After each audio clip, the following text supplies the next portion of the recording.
Headache, causes, types, and when to see a doctor. Headache is a common symptom with a wide range of potential causes, from benign tension-type headaches to life-threatening conditions such as subarachnoid hemorrhage. Accurate diagnosis requires understanding the clinical presentation, red flags, and specific diagnostic criteria. Management is guided by evidence-based guidelines and tailored to the patient's clinical context and comorbidities. Key points.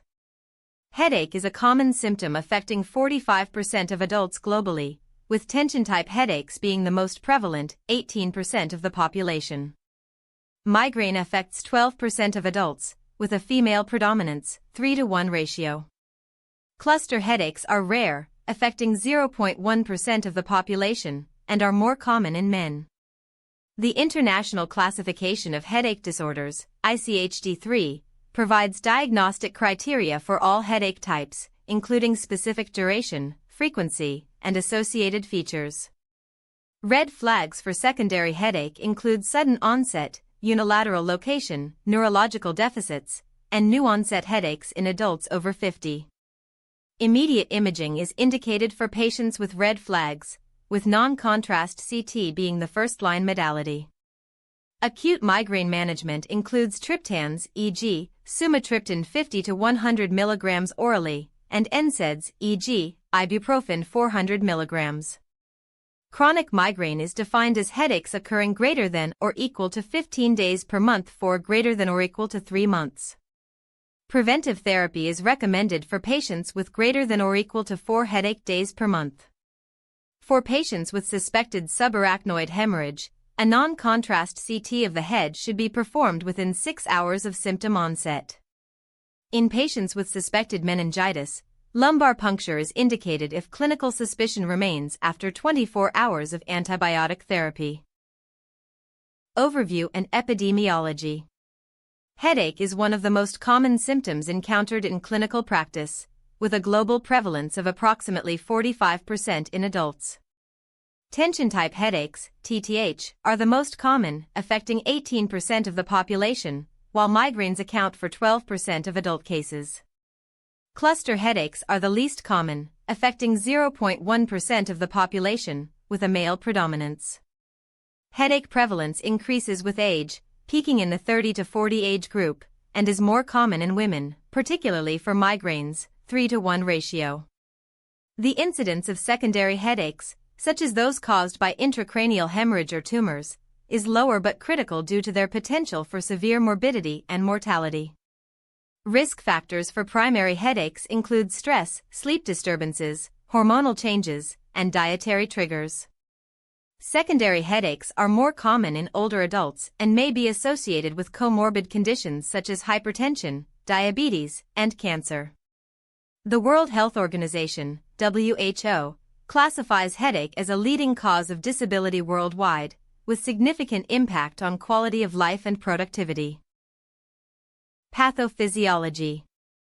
Headache pathophysiology is complex and varies by type. Primary headaches, such as migraines and tension-type headaches, are believed to result from dysfunction of the trigeminal-vascular system, involving the activation of trigeminal nerve pathways and subsequent release of inflammatory mediators.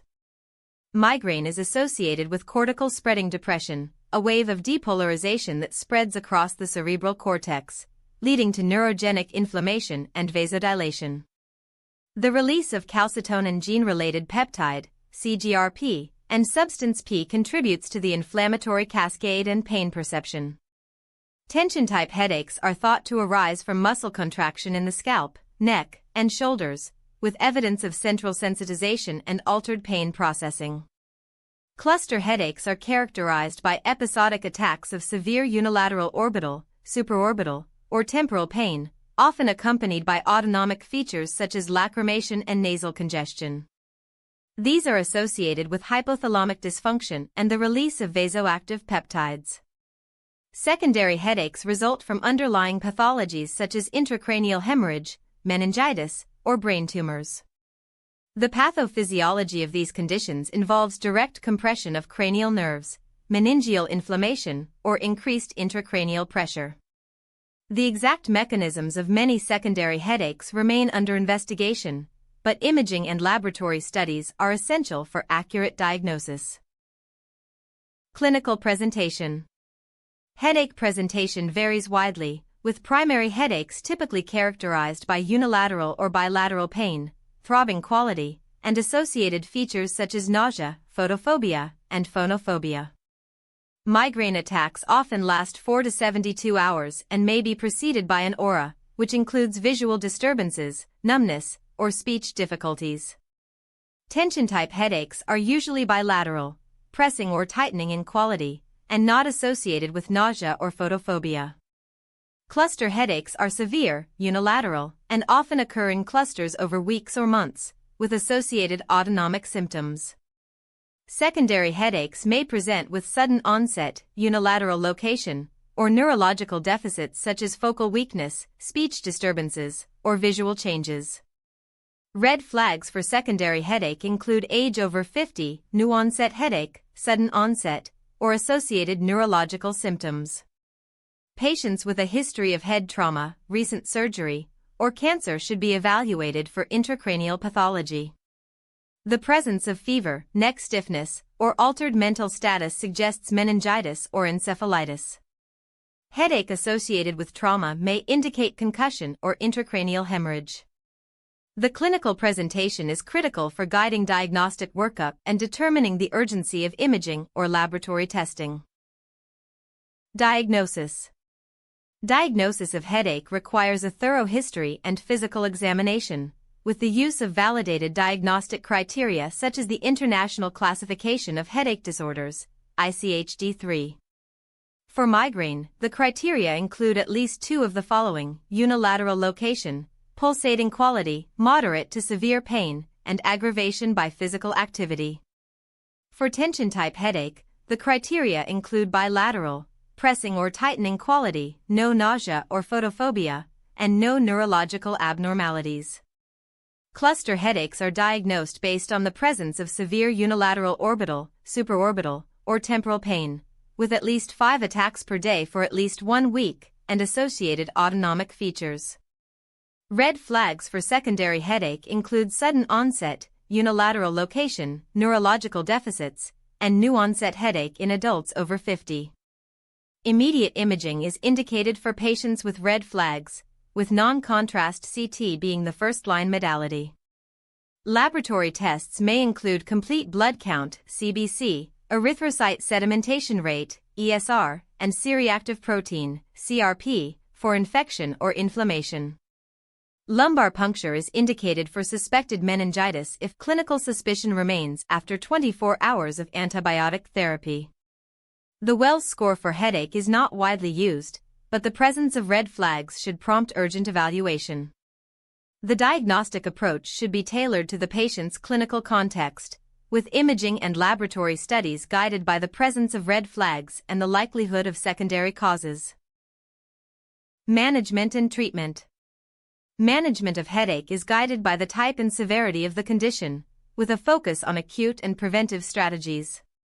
For acute migraine, first-line therapy includes triptans such as sumatriptan 50 to 100 mg orally, which should be taken within 2 hours of symptom onset. For patients with contraindications to triptans, NSAIDs such as ibuprofen 400 mg or naproxen 500 mg are recommended. For severe migraine, intravenous sumatriptan 6 mg or 12 mg may be used. Acute treatment should be avoided in patients with cardiovascular disease, renal impairment, or a history of stroke. For tension-type headaches, NSAIDs such as ibuprofen 400 mg or acetaminophen 500 mg are first-line, with a maximum daily dose of 4 g for ibuprofen.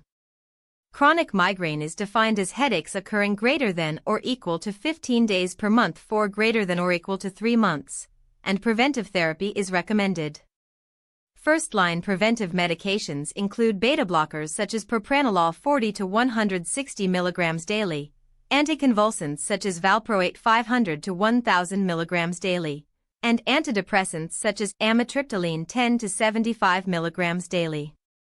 For patients with comorbid conditions, such as hypertension or diabetes, drug selection should be adjusted accordingly. In pregnancy, acetaminophen is preferred over NSAIDs, with a maximum dose of 4 g per day.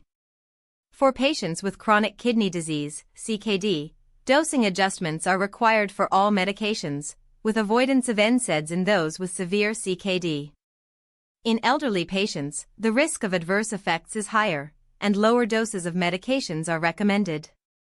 For patients with hepatic impairment, the metabolism of drugs such as valproate is affected, requiring dose reductions. Guidelines from the American Headache Society, AHS, and the International Headache Society, IHS, emphasize the importance of accurate diagnosis and individualized treatment. The management of secondary headaches requires prompt imaging and targeted therapy based on the underlying cause. Complications and prognosis. Complications of headache vary by type, with primary headaches generally having a favorable prognosis. Chronic migraine can lead to medication overuse headache, which is defined as headaches occurring greater than or equal to 15 days per month in patients with a history of medication overuse for greater than or equal to 10 days per month. The incidence of medication overuse headache is approximately 10% in patients with chronic migraine. Secondary headaches, such as those caused by intracranial hemorrhage or meningitis, can result in severe complications, including neurological deficits, coma, or death. The prognosis for secondary headaches depends on the underlying cause and the timeliness of treatment. Patients with subarachnoid hemorrhage have a 30 to 40% mortality rate, with a higher risk of complications in those with delayed treatment. For patients with meningitis, early antibiotic therapy is critical, with a mortality rate of up to 10% if treatment is delayed. Prognostic factors for primary headaches include the frequency and severity of attacks, response to treatment, and the presence of comorbid conditions. Referral to a neurologist or headache specialist is recommended for patients with refractory headaches, frequent acute attacks, or suspected secondary causes. The long-term impact of headache on quality of life is significant, with chronic headaches associated with reduced productivity, depression, and social isolation. Clinical pearls. 1. Migraine is defined by at least two of the following: unilateral location, pulsating quality, moderate to severe pain, and aggravation by physical activity. 2. Tension-type headaches are bilateral, pressing or tightening in quality, and not associated with nausea or photophobia. 3. Cluster headaches are severe, unilateral, and often accompanied by autonomic features such as lacrimation and nasal congestion. 4. Red flags for secondary headache include sudden onset, unilateral location, neurological deficits, and new-onset headache in adults over 50. 5. Immediate imaging is indicated for patients with red flags, with non-contrast CT being the first-line modality. 6. Acute migraine management includes triptans, e.g., sumatriptan 50 to 100 mg, and NSAIDs, e.g., ibuprofen 400 mg. 7. Chronic migraine is defined as headaches occurring greater than or equal to 15 days per month for greater than or equal to 3 months, requiring preventive therapy. 8. In pregnancy, acetaminophen is preferred over NSAIDs, with a maximum dose of 4 g per day. 9. For patients with chronic kidney disease, dosing adjustments are required for all medications, with avoidance of NSAIDs in those with severe CKD. 10. Referral to a neurologist or headache specialist is recommended for patients with refractory headaches or suspected secondary causes. Thank you for watching. For the full article, visit MedMind AI at medmind.pro. Like and subscribe for more evidence-based medical content.